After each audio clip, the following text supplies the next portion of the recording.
Mo kí ẹ̀yin ọmọ Yorùbá káàkiri gbogbo àgbáyé o, ọ̀dọ̀ dàbí. Mo ní kí n tó fún wa ní fídíò kan sí. Ẹ tó gbà kan sí. Ẹ wo àrùn yìí, kòkòrò ni, infection ni. Ẹlòmíràn máa wò pé làpálàpá ni. Ẹlòmíràn bá torí ọ̀fà ni, ọ̀dà.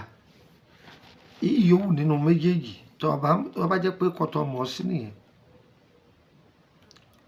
Ọ̀gbọ́, àwọn ẹlòmíràn tún pé wọ́n ní àṣùpàdé ni. Kòkòrò yìí báwo la ṣe tọ́jú ẹ̀? Báwo la ṣe tọ́jú ẹ̀?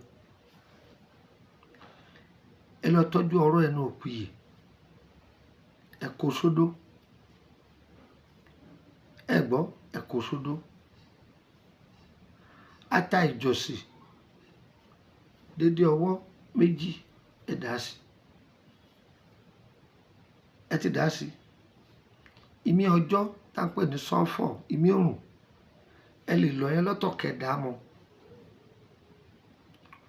Obì, èyíkéyìí obì, ìbá jẹ́ góró, ìbá jẹ́ àbàtà, iye yòówù ẹ bá rí ẹ kó sí pẹ̀lú ẹ̀rùn àwọ̀nká. Ẹgún gbogbo ẹ̀kọ́ gúdúgúdú. Yàtọ̀ àwọn èèyàn mi ní mọ̀nìgìrì. Wọ́n ní ẹgún gbogbo ẹ̀kọ́ gúdúgúdú. Ẹ ti gun gúdúgúdú. Ọyẹ fọṣẹ kó. Ọṣẹ dúdú ẹ fi kó. Ẹ máa fi ra ojú kòkòrò yìí. Ẹjọ́ kọ́ máa wà mẹ́ gbogbo ìgbà. Bàtà bẹ́ẹ̀ lò láàrin ọjọ́ mẹ́rin. Ó dúpẹ́ fọlọ́run. Yóò kó mẹ́. Yóò yẹ wá o. Òní yẹ ẹ lẹ́. Ìtọ́jú ara ńlá ni ìwé àtìgbò. Ẹ kàn sí wa. Ìbéèrè nípa ìrìn àjò ayé yín. Ẹ kàn sí wa. Èèyàn ni wá o. Àìsàn lọ́hùn o.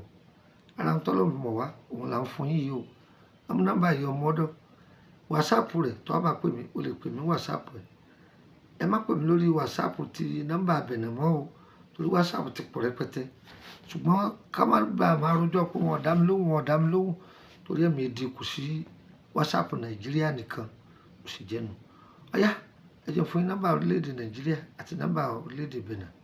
+234 80 3298 3298 +234 80 3298 3298. Ẹgbẹ́ nọ́mbà Nàìjíríà kan sí +234 81 33 155 111 +234 81 33 155 111. Ẹgbẹ́ ti orílẹ̀-èdè Benin +229 54 65 1928 +229 54 65 1928. Ẹgbẹ́ kan sí +229 54 65 1929. Yẹ́yẹ́ wa kò ní yẹ̀ lẹ́. Wọ́n wà lórílẹ̀-èdè Benin báyìí. Ọ̀tọ̀ bá fẹ́ rí mi, pè mí o. O sì yọjú. Ọṣẹ ẹja òjijì táwọn èèyàn ń béèrè fún wìtìwìtì ọ wà lẹ́. Iṣẹ́ àpòrò ọ̀fà ti mẹ́lẹ̀ olólóríṣi méje ti mẹ́lẹ̀. Àmọ́ aṣínà ọ̀la ọ wà lẹ́. A lè máa polongo rẹ̀ ni. Ẹ má sọ pé wọ́n polówó oògùn fún yín. Ó sì jẹ́nu. Yẹ́yẹ́ wa o. Òní yẹ lẹ́. Ire o. Ire kàbìtì.